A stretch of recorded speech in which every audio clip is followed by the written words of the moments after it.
This is supposed to have sound.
Hello, Ho Chi Minh City. It's great. It's really great to be here.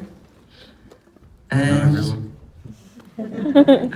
yes, that's the question that people keep asking us. How is Vietnam treating you guys? Right? I think that's what people ask you when you travel to a different country. And we've been having a great time. There's some images from our first week in Vietnam because we got here 10 days ago. We traveled with our friends. We went to the north. As you can see, we were having a lot of fun. Beautiful country. I love this. I really want to come back. Food is amazing. It's very similar to São Paulo in a way. Love it. And then, oops. Yes, in case you are wondering, that's us. As you can see, we were having a great time. You was driving? Not always. But then, as you can probably imagine,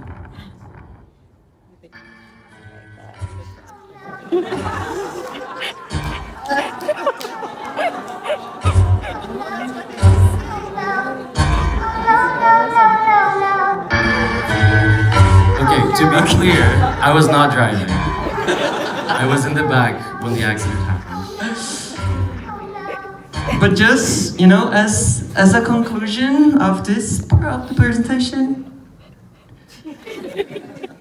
it is what it is. This is what I'm saying to everyone who asks me like how it's going, and that's my mantra of the trip. So it is what it is, and we're going to go through it.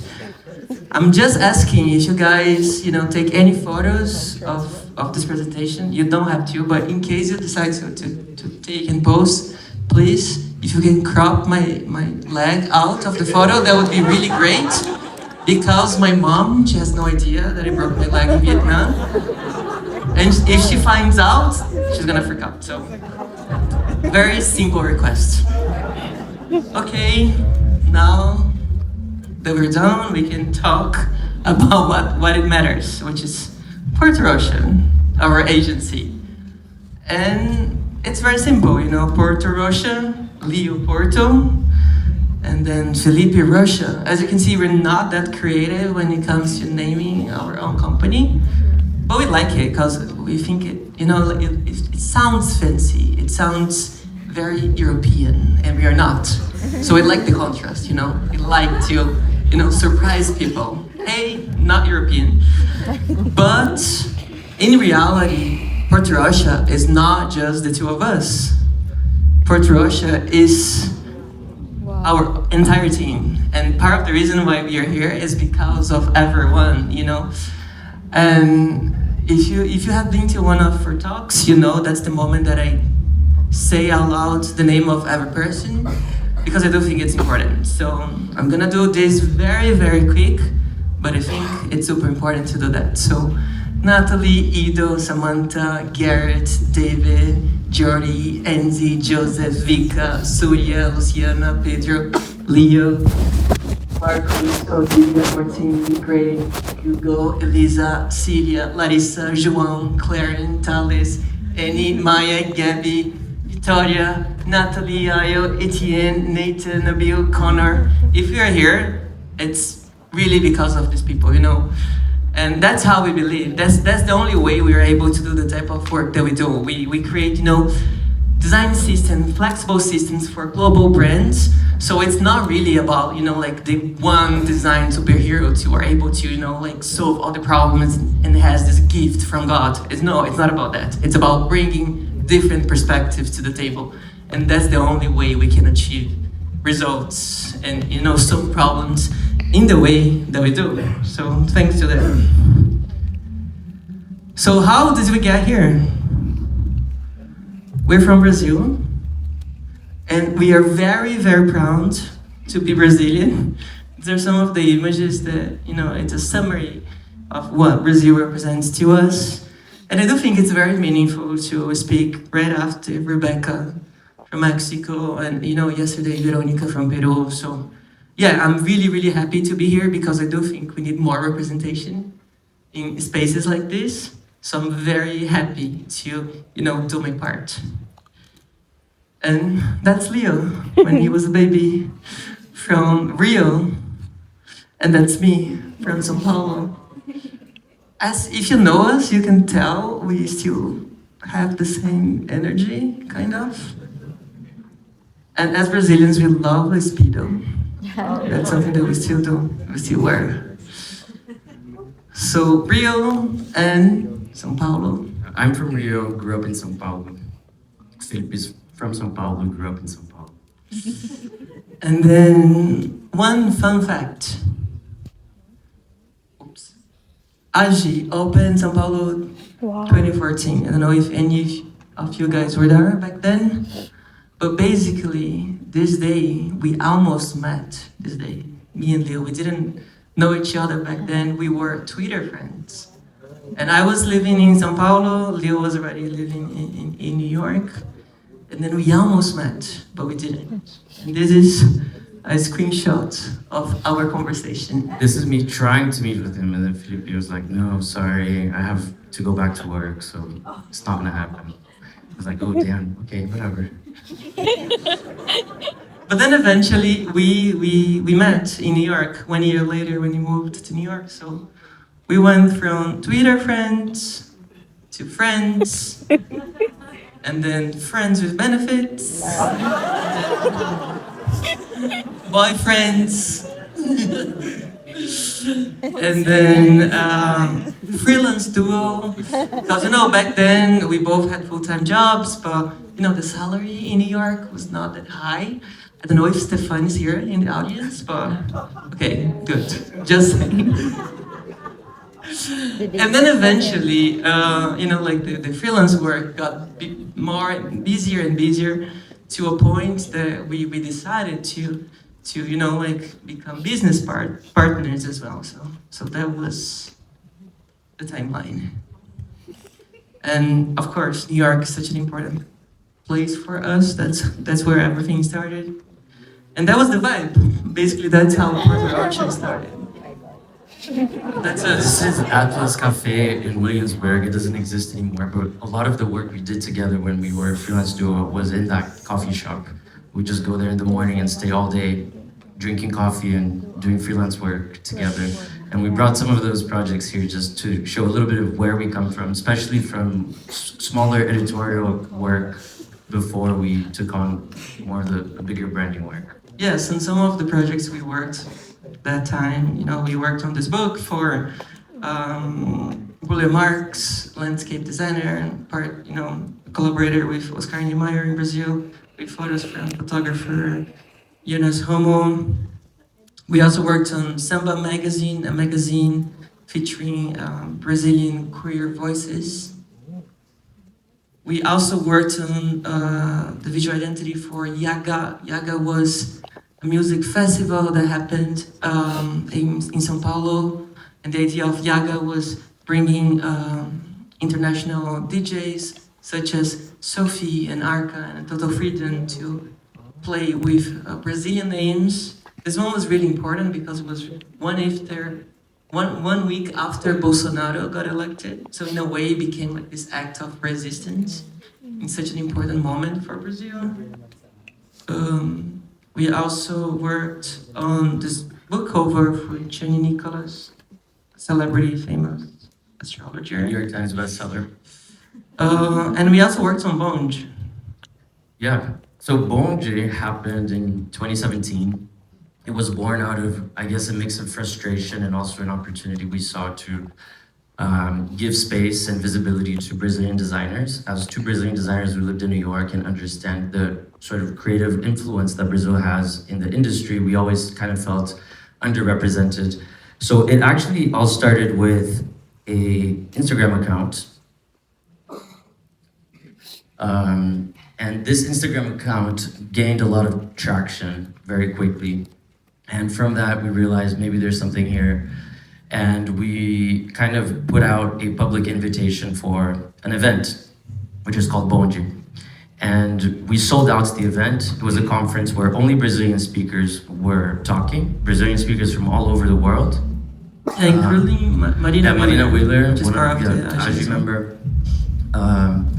And also it was the time that Felipe and I realized that we could work together, because putting together a conference, as all of the organizers here can attest to, is a really difficult task. And I think it really put us through that really difficult moment. And this is basically what we came out of that conference like. We were like, we really pushed all the limits. And because of that, we were kind of questioning ourselves. This is getting too much to have full-time jobs, have our freelance practice, and do independent projects on the side. So we asked ourselves, is it time to start our own practice? And to be honest, as we were speaking with friends and family, we were met with skepticism. People were saying, you have great jobs, why would you risk it all? Obviously, we had no idea a pandemic was gonna happen 2 months later. But besides that, we asked ourselves, does the world need yet another design studio when we consider the fact that there's so many great ones out there? It is a very saturated industry. And we thought really hard and came to the conclusion that yes, absolutely the world needed a new design studio. But more importantly, why? And what we did was this exercise back in 2019 when we opened Porto Rocha to kind of write down the main pillars that drove every single thing we did. And I think these pillars, 6 years later, remain just as relevant as when we wrote them. Number one, we're here to challenge. We're here to challenge ourselves. We're here to challenge our clients. We're here to challenge the industry, not to find ourselves in a position of comfort or not to be complacent, and always challenge the why behind things. Also, this notion that we want designers to have a seat at the table. So I think also comes from a position of frustration where traditionally designers are seen as tools, and you have all these smart people, the strategists, the creative directors, the stakeholders making all the calls, and then they pull in the designer at the very last minute to just execute their ideas. And we think that's completely wrong. We think strategists are inherently strategic. Number three, we want to connect brands with people and culture in meaningful ways. So we want to look beyond the surface level and understand when we're creating brands, taking advantage of the scale of what brands allow you to, and the reach of those brands to impact communities, hire the right people, have conversations that are more meaningful. Number four, this notion that we will always be a design-led company and not a business that happens to sell design. What that means is we're both designers, always have been, always will be. But we happen to own a business. We happen to be businessmen, I guess. But that was never an intention. And I think that makes a huge difference in how we make decisions from a business perspective, because we're able to make those decisions without compromising the work and without compromising our team. And last but not least, and this is a more personal sort of motivation, was this idea that we wanted to prove that queer and Latino immigrants can run a global design agency in New York. So with that in mind, we opened Porto Rocha back in 2019. But much has changed since then. We started as just those two We opened our first studio in Williamsburg. We started to grow when the pandemic happened and worked pretty much remotely for a year and a half. And for better or worse, that was a great experience for us to have this more sort of flexible model. We grew into 16 people. Along the way, we got married.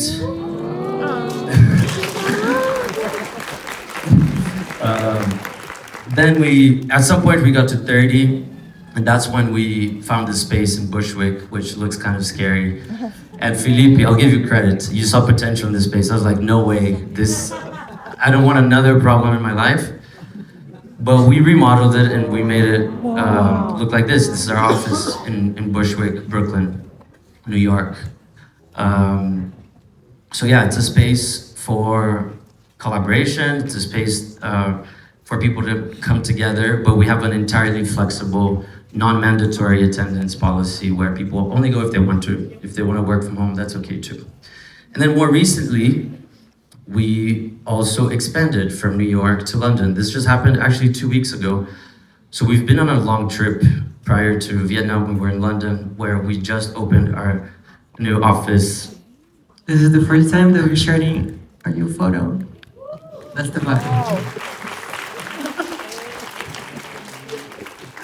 We're going very Mad Men inspired, very business, that's weird. Yeah, we went full business mode.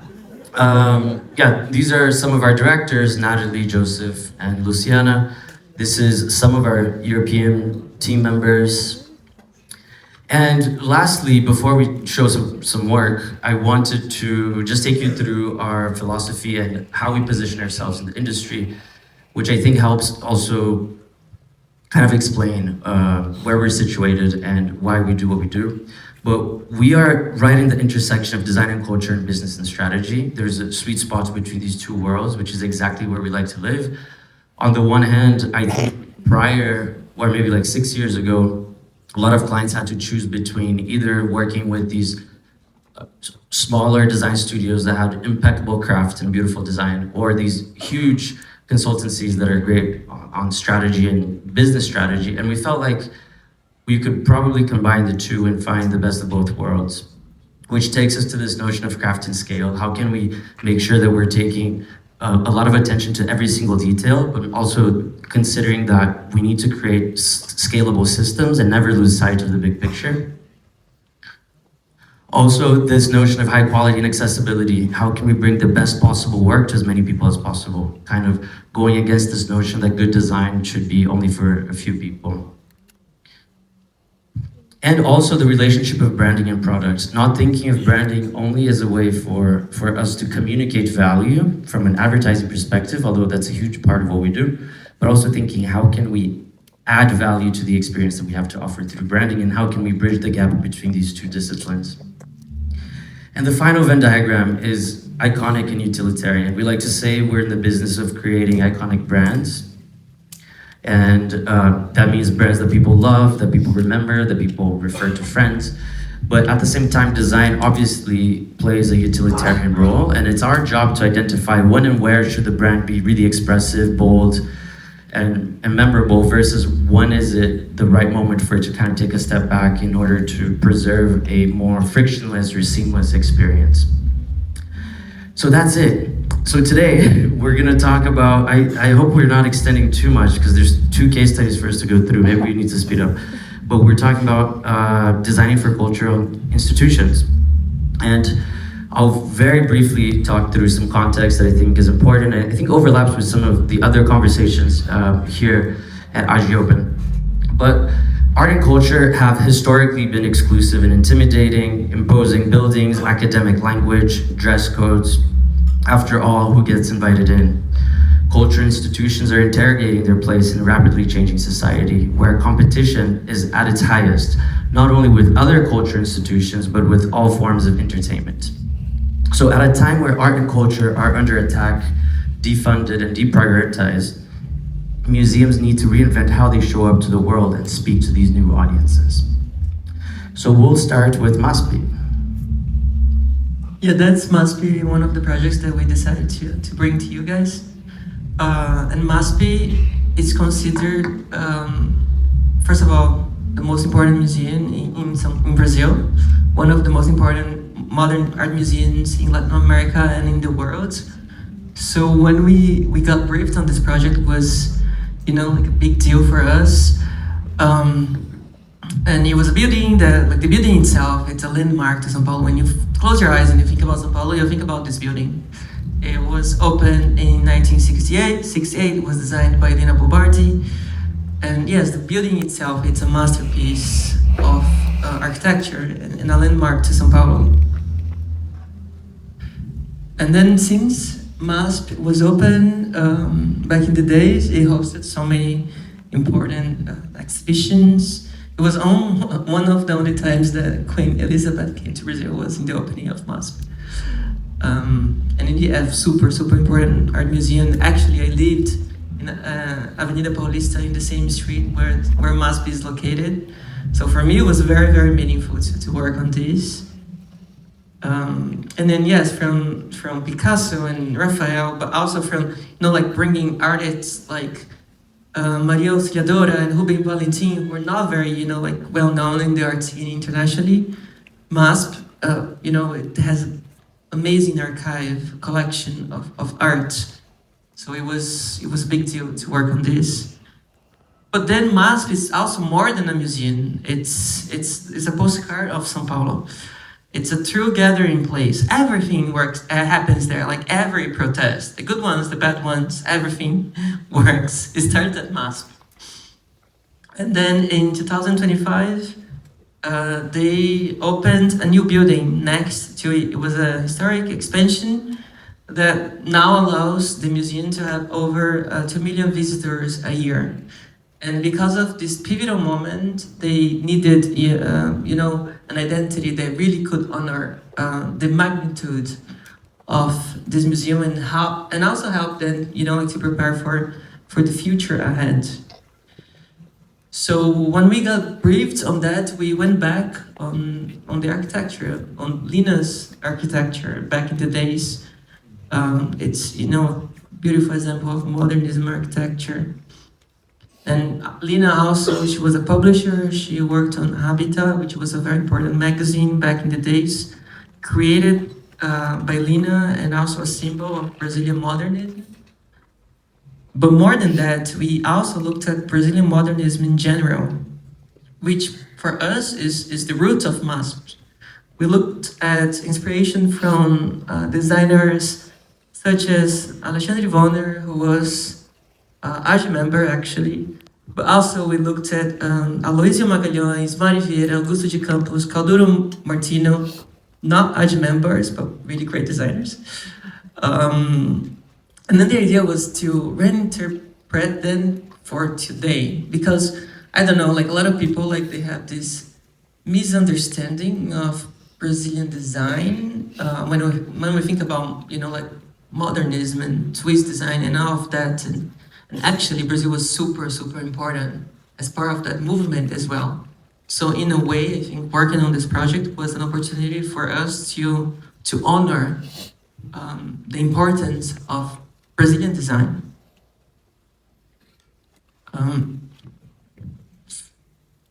So we started with the word mark. This is the word mark, the new word mark. And the new logo, it reflects the building itself, which is very blocky, featuring brutalism forms. And it's also inspired by Lina Bobardi's architecture. And then around the word mark, there is a modular system that adapts to every single format. And then we also use FT Actual, MASP. And another fun fact. Last year, in the middle of AGE Open in Basel, I met Piero from Formula Type, and I convinced him to do a custom type for MASP. So thanks, AGE, for that as well. And this is how the identity comes to life. It's really flexible across, signage, which is a big part of the museum, but also print collaterals, but also reimagining this identity, how that lives in digital as well, which was such an important touch point nowadays. So we really wanted to make sure that the identity feels alive and moving and really has the energy of the museum. And then to reinforce the connection to this architecture, we also designed a new graphic element, which is an abstract representation of the two buildings, one in red and the other one in black. Super obvious, super simple, but really reflects these new moments of the museum, which is, it's not about two buildings separated, it's about one museum with two parts. And we really wanted to translate that in the design as well. And then talking about motion, before we go into motion design, I also want to talk about Lina Bobardi's The Glass Easels, which is a very important part of the museum architecture. So part of the original plan of MASP, all the art is displayed in these glass easels. In Portuguese, we say cavaletes, which is, for me, it's such an interesting and different way to experience art, because the art is not, like on the walls, but you go through the art and you are able to see what is behind each frame. And somehow we wanted to translate that into motion as well. So it's a lot of opportunity to bring that aspect of the museum, of the experience of visiting the museum, but translating that into motion. So this is how, the cavalets, how they are displayed into the museum. And one cool thing about the way it's displayed too is that you can see the back of paintings, which very rarely you can do in museums. And the juxtaposition of different paintings, a lot of the curators of the museum, they kind of purposefully put together either paintings that have similar themes or sometimes completely contrasting themes to create those unexpected links between different pieces of art. Yeah, I don't know if any of you guys went to the Venice Biennale last year, but the curator of the main exhibition at the Venice Biennale was Adriano, which is also the director of MASP, and he brought the cavaletes to Venice as a way to experience MASP in a different location. But basically, this is what we did. We were able to translate the same movement, the same idea, but into digital. And this is an example of how motion is applied in the museum's communication. And language was a big part of that as well. We also worked on their tone of voice and a few other applications of the identity. We also worked on their website. And the most important newspapers in Brazil, during the launch of the new identity, they had this, newspaper takeover, which was super exciting. Something that you normally don't see in the front page of a newspaper. And also part of the communication at Avenida Paulista, the most important avenue in Brazil, was, very, very full of MASP. And I'm just gonna show a very quick video showing the summary of this project.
And then just recently, this news for us was very meaningful as well. Their most recent exhibition, Monet, broke all the records of visitation in the museum, which, you know, I think it's probably, I hope so, it's related to the work that we did.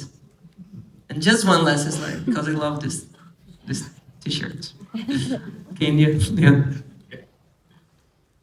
All right. So the second culture institution we want to share is Kunsthalle Basel. I think a lot of you guys that were there at the Congress last year probably visited it or at least heard about it. And while MASP, for example, is kind of a more obvious choice because we're Brazilian and we have that cultural sort of background, Kunsthalle was a little bit more unexpected. Why are they hiring the two Brazilians to design the future of such a traditional Swiss? That's a question that we ask ourselves to this day, to be honest. But this is what it looks like. They've been around since 1869, so they're the oldest contemporary art institution in Switzerland. And in 2023, they reached out to us to help them reposition and reimagine how Kunsthalle communicates to the future. So unlike a traditional museum, the Kunsthalle does not have a permanent collection. And in fact, their whole purpose is to showcase the work of emerging artists before their big breakthrough. A lot of artists that eventually become masters, but yeah, there's this sort of sense of displaying what's new and what's next. That's a huge part of the Kunsthalle ethos. So they've exposed Vincent van Gogh, for example, or Mondrian, Jackson Pollock before their big breaks. And more recently, kind of carrying through that same sort of ethos and objective, they continue to do that with contemporary artists like Anne Imhoff and Superflex and so forth. Similarly to what we did with MASPI, we looked at their archives, which was completely insane, honestly, looking at the work from some of the greatest designers of all time. A lot of Swiss designers, but also international designers, like Joseph Miller-Brockman, and all of the designers that we've learned in school. And to me, that was a huge full circle moment. Going back to Bonji, going back to what we were saying earlier about Brazilian design being unrepresented, and the fact that there wasn't a single Brazilian designer on the design books in school. Getting to kind of carry that legacy forward is a huge sort of ambition and responsibility. So in 2024, there's a new appointed director called Mohamed Al-Musibli, and in many ways he was responsible for this new phase of the institution.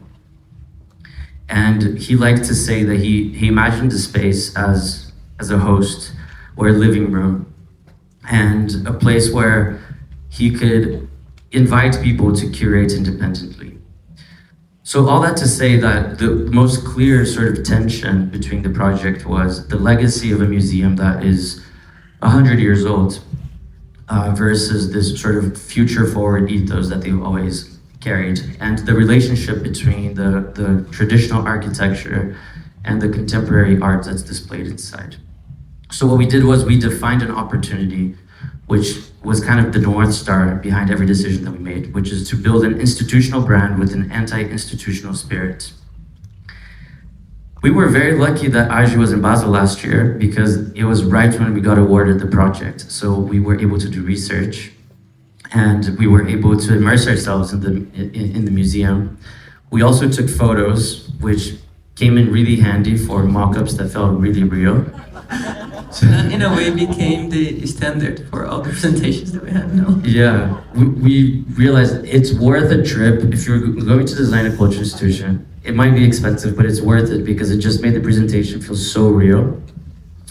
And without further ado, what we suggested was, again, thinking about this relationship between tradition and future, to create a mark that really felt timeless, that felt like it had a classic sort of sensibility, but also a really contemporary one. So we created this K, which works simultaneously as a K, but also as a B.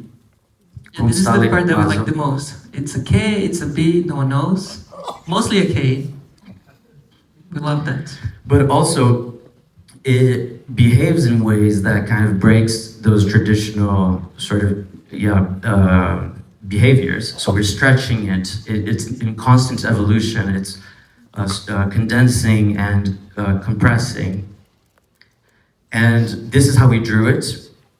So one thing we say a lot when we're creating sort of long-term brand identities is that in order for us to be really expressive, we need to establish an anchor that will be easily recognized. Once we establish that, we're able to give ourselves permission to be more expressive and to move at the speed of culture itself.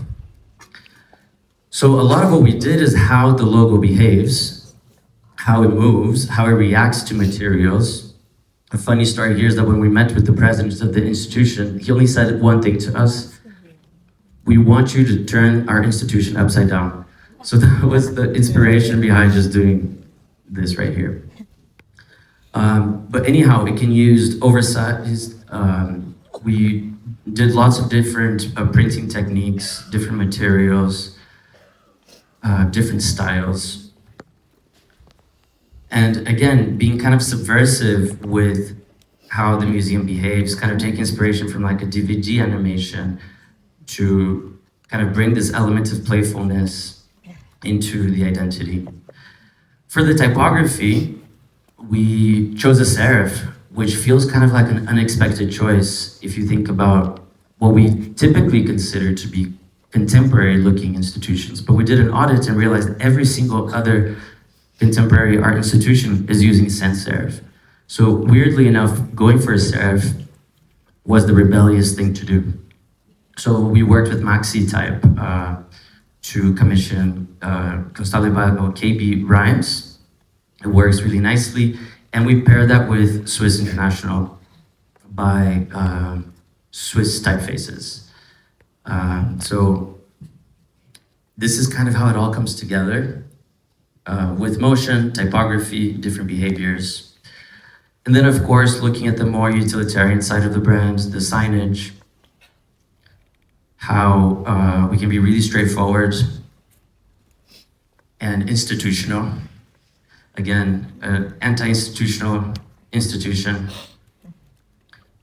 So yeah, the printed collateral, postcards, and kind of how all these different pieces that we collected when we went to Basel again. When did we go? Art Basel. Oh yeah, June. in June. So we collected everything that they produced, and then we took Yeah, this and this photo for me really represents this project. You know, it feels very traditional, but at the same time, it has so much soul and energy. And this was what we wanted to bring to the museum. And we're almost done. In addition to that, how the brand shows up digitally, all their newsletters, all their announcements, and thinking of it as a spectrum that can be more institutional versus anti-institutional. I think these spectrums are really helpful with almost every brand that we create. How do we find ways to navigate between these tensions that we've established? So on the far right, it's actually one of their posters that they commissioned. And there's still space for extreme maximalism or extreme expression. But in order for that to happen, we need to have this really robust sort of foundational system to, again, give us permission to do that. So yeah, just a couple more examples of how the brand comes to life, physically, digitally, and on their website, which was also a really cool aspect of this project, to completely redesign the website. I think this is probably, wait, next slide, my favorite feature. The menu can be stretched, and it's really, I don't know, kind of dumb, but in a fun way. But in a way, I think this goes very along with what Irene said yesterday about designing websites for museums and this idea of like you have to learn an interface sometimes. So I do think that's a great example of that. For sure. Totally aligned. Yeah, some merch. And then last thing, when we launched Constale, there's a great collaboration with this Berlin-based fashion brand called Ottolinger. And it was a really, I think, great way to launch, but also a testament to the power of a strong symbol, because they basically just silk screened it on the very front of all these garments. And to finish, this is our senior strategist, Claire Walker, and our senior designer, Etienne Murphy, who worked really hard on this project, wearing the merch. Thank you. Thank you everyone.